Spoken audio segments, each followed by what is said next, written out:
Though it precedes Small Axe, Lovers Rock in Steve McQueen's series, Mangrove follows it in this year's New York Film Festival main slate premieres. This is quite a different affair.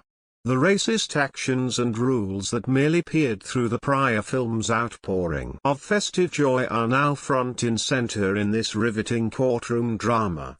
By comparison, Mangrove is nearly twice as long and about 4 times as violent. We are not spared numerous brutal attacks on peaceful black civilians by white police officers led by the hideously villainous Pc Frank Pulley, Sam Spruell. Pulley is as relentless and obsessed as Victor Hugo's Javert, refusing to stop until he has wrongly charged the group who would be known as the Mangrove Nine with crimes that may send them to prison for decades. McQueen and his co-writer Alastair Siddons begin their retelling of this true story with Frank Critchlow, Shaun Parkes, a Trinidadian man whose Notting Hill restaurant became a meeting place for other West Indians to meet and eat. With its black ownership sign proudly displayed in the window, the Mangrove announced itself as a safe haven, a place where people who were not welcome at other establishments could enjoy a meal. "We serve spicy food," Critchlow says repeatedly to the cops who harass him about the menu and his clientele. "The entrees are a point of pride." Critchlow's tie back to what Black Londoner Barbara Beese, Rochenda Sandall, describes as a country where you were the majority. Mangrove takes place 12 years before Lovers Rock, but many details are consistent between the two films, both in content and in execution. The soundtrack here is also a cornucopia of great songs, and cinematographer Shabier Kirchner's camera again thrusts us directly into the action. There's even a musical number that serves as a dress rehearsal for the silly games sequence in Lovers Rock.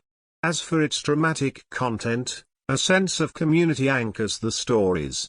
These people form a group brought together by a common bond and a common enemy. They have a self-sufficiency that upsets whites who do not wish to congregate across racial lines. The general rule amongst racists, even today, is that they not only do they not want you in their environment, they don't want you to have a commensurate environment of your own either. Echoing that belief system, Pc Pulley and his crew constantly raid the Mangrove, smashing dishes, destroying property and dragging its owner and his customers out into the streets and down to the station. His excuse is that Critchlow's prior place of business, the Rio, had been privy to more illicit activities like gambling before it was shut down. Critchlow argues that his new place is not the Rio, but it does him no good. It doesn't help that the Mangrove also hosts meetings led by activist Darcus Howe, Malachi Kirby, and Altheia Jones-Lecointe. Letitia Wright, a representative of the British wing of the Black Panther Party, yes, Shuri from Black Panther is playing an actual Black Panther here. It is Howe who convinces Critchlow to endorse the protest march that will result in both men being charged with a crime.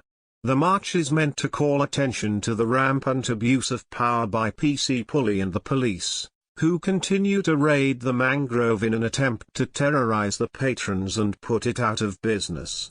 Since he also patrols the Notting Hill neighborhood containing the restaurant, Pc Pulley terrorizes residents who aren't patrons.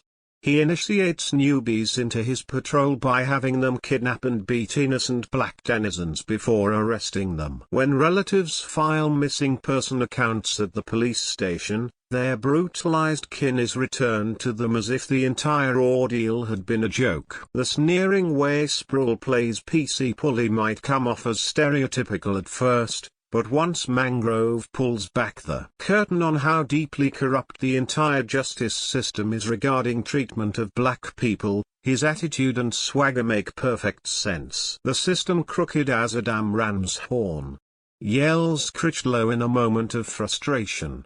And it is.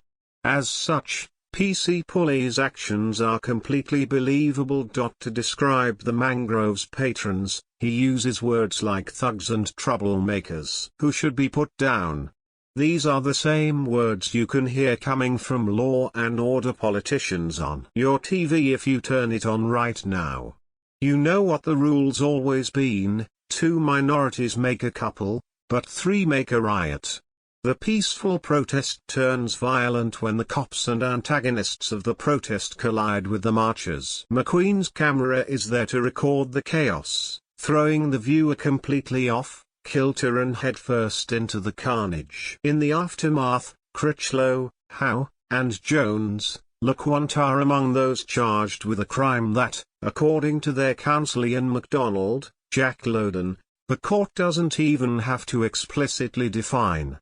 It is here, an hour into its runtime, that Mangrove becomes a full-on courtroom drama. The standard, expected beats and tropes are hit, but what happens within those elements makes the film so powerful and so rewarding. The lead actors also step up their game here, with each getting juicy dramatic moments that linger long after the credits roll. In 1970, when the Mangrove Nine went on trial, they were tried at the Old Bailey, a court normally reserved for more serious crimes like those against the government. The Crown is sending a message.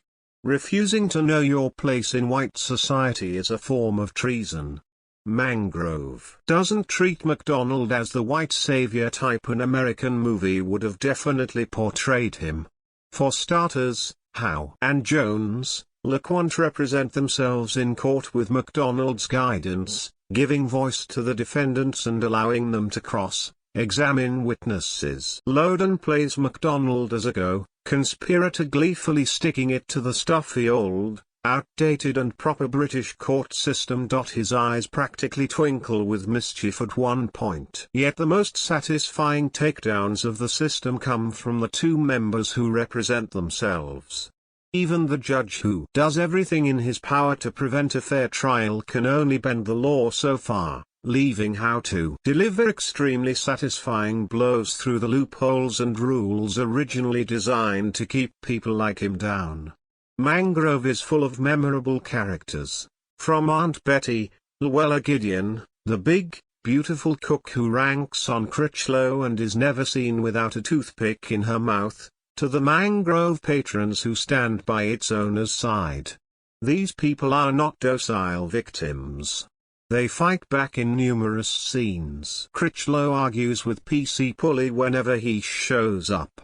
The mother of one of the police's initiation victims explodes with a level of righteous, violent fury that made me fear for her life.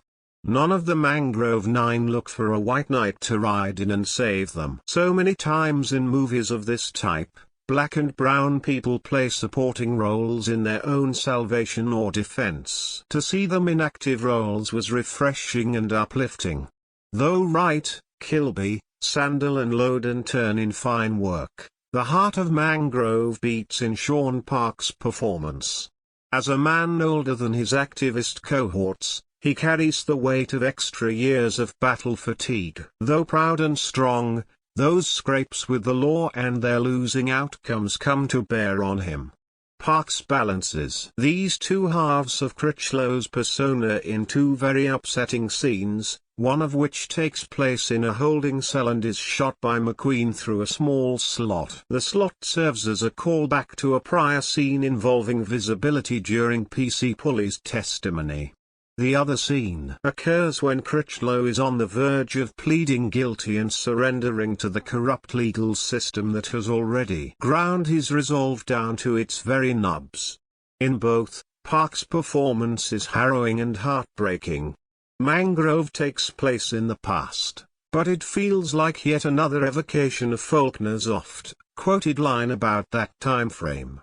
That it feels so much a product of present-day events is a sad commentary on the state of affairs in the world today. The film appears to end on a hopeful note, only to follow that note with an angrier, more discordant one that reminds us that, even if there were a vaccine for the virus of hate, the virus would mutate into a stronger disease. The long arc of the moral universe may bend toward justice, but it far too often feels like the marginalized are pushing rocks along that arc like Sisyphus, falling backwards before ever reaching that hallowed bend. This review was filed in conjunction with the New York Film Festival premiere. It will be available on Amazon later this year.